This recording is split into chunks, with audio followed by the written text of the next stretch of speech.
Baik, bismillahirrahmanirrahim. Assalamualaikum warahmatullahi wabarakatuh. Selamat datang kepada anak soleh-solehah dalam mata pelajaran Akidah Akhlak.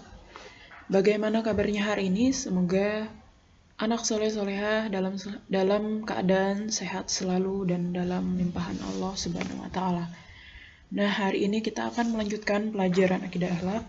Hari ini masuk pada bab yang baru, yaitu bab 7 tentang gemar beramal soleh dan selalu berprasangka yang baik atau berhusnuzon.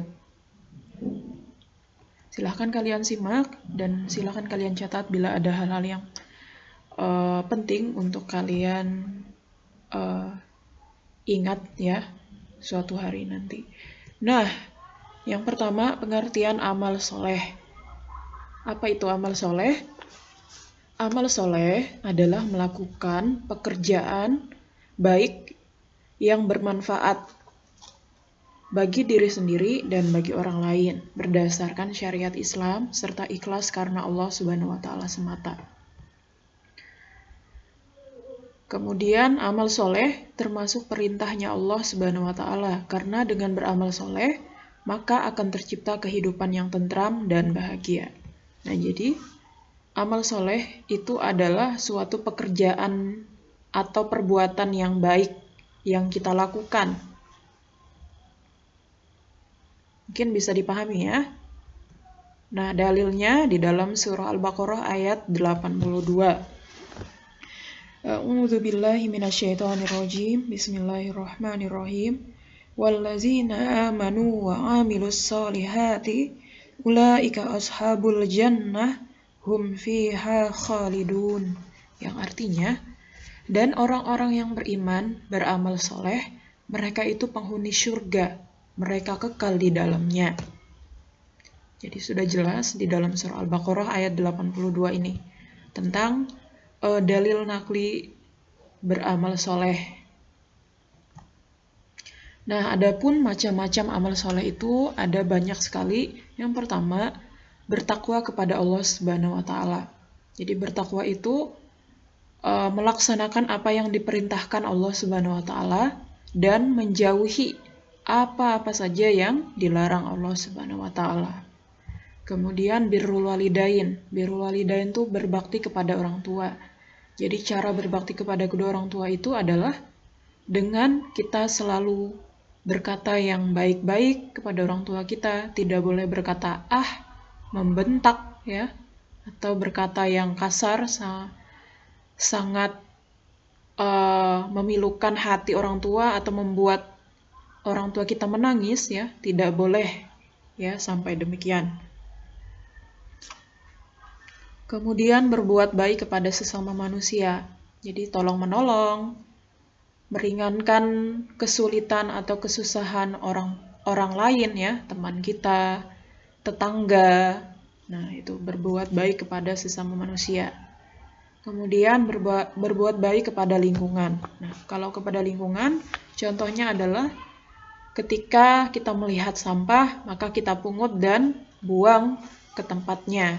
Atau ketika kita membuka permen atau makanan ya, minuman, makanan yang habis kita makan, maka sampah-sampahnya kita buang di tempatnya atau di tempat sampah. Tidak merusak tanaman, tidak merusak taman-taman yang sudah ditata dengan rapi ya, dan sebagainya. Kemudian amal soleh terhadap diri sendiri. Nah, contohnya kita tidak boleh kikir ya, pelit, malas, pesimis ya. Tentunya untuk kebaikan diri kita sendiri. Kita selalu optimis, selalu bersemangat ya. Setiap harinya selalu bekerja keras untuk menggapai apa yang kita cita-citakan.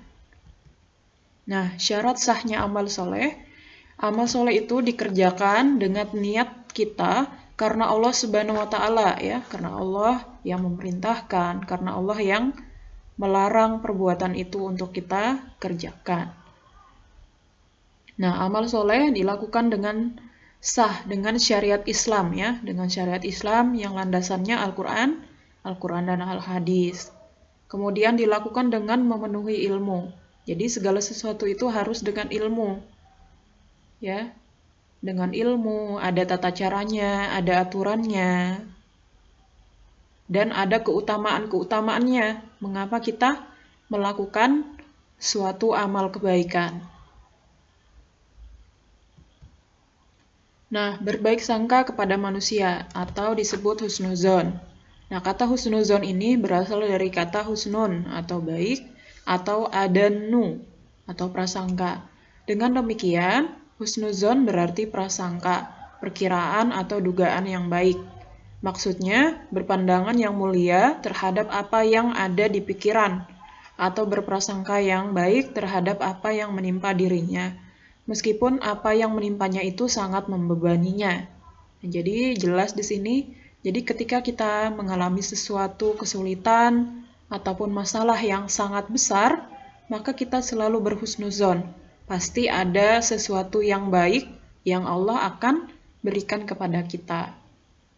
Begitu pula kita harus berhusnuzon kepada orang lain, kemudian kepada Allah Subhanahu wa taala ya, kepada orang lain ya.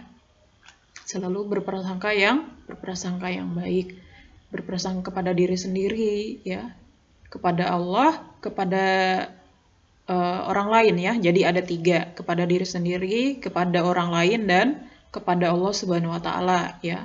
Hendaknya kita selalu berprasangka yang baik.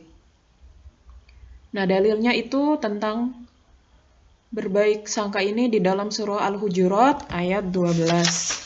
A'udzubillahi minasyaitonirrajim. Bismillahirrahmanirrahim. Ya ayyuhallazina amanu ijtanibu katsiran minazzan inna ba'dazzan ismun. Yang artinya, wahai orang yang beriman, jauhilah banyak dari prasangka. Sesungguhnya sebagian prasangka itu adalah perbuatan dosa.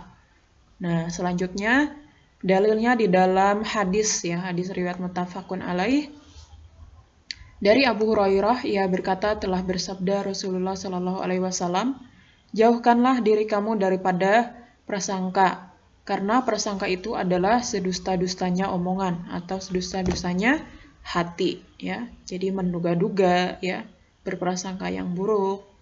Nah, itu adalah perbuatan yang jahat.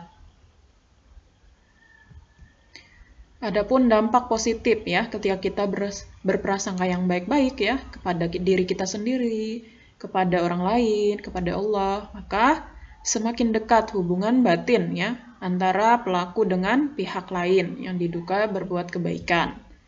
Kemudian memperoleh kepercayaan diri dari orang yang menduga dirinya telah berbuat baik.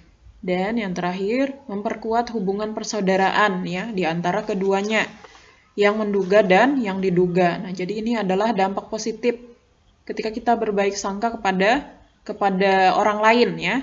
Nah, begitu pula ketika kita berbaik sangka kepada Allah Subhanahu wa taala juga ya. Maka kita semakin mendekatkan diri kepada Allah Subhanahu wa taala, semakin dicintai oleh Allah Subhanahu wa taala, dan hati kita selalu tenang, hati kita selalu damai, selalu mendapatkan ketenangan ya yang Allah berikan karena kita selalu berprasangka yang baik-baik. Selanjutnya, membiasakan berperilaku husnuzon ya. Jadi, kita untuk membiasakan berprasangka yang baik-baik itu, jadi tidak mudah menerima suatu berita ya. Jadi tidak mudah percaya yang belum jelas sumber dan kebenarannya. Jadi yang belum jelas kabar beritanya jangan langsung dipercaya ya. Jadi harus dicek dan recheck. Kebenarannya itu harus dicek. Nah, selanjutnya berusaha untuk sering bertemu dengan sesama atau anggota masyarakat. Nah, dengan sering bertemu, maka dapat mengantisipasi munculnya gosip-gosip yang gosip-gosip yang tidak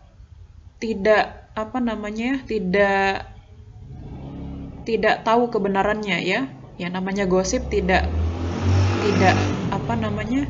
hanya mengada-ngada ya, walaupun kadang juga ada yang benar, Tapi kita tidak boleh mengadu domba ya, mengadu domba, menjelekkan saudara-saudari kita ya, atau sesama kita ya, sesama manusia.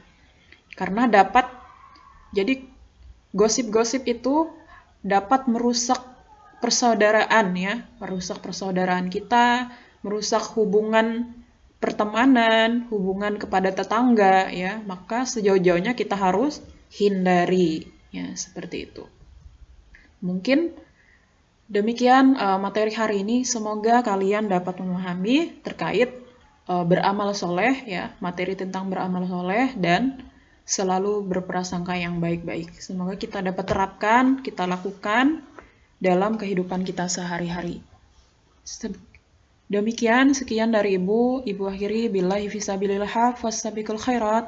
Assalamualaikum warahmatullahi wabarakatuh.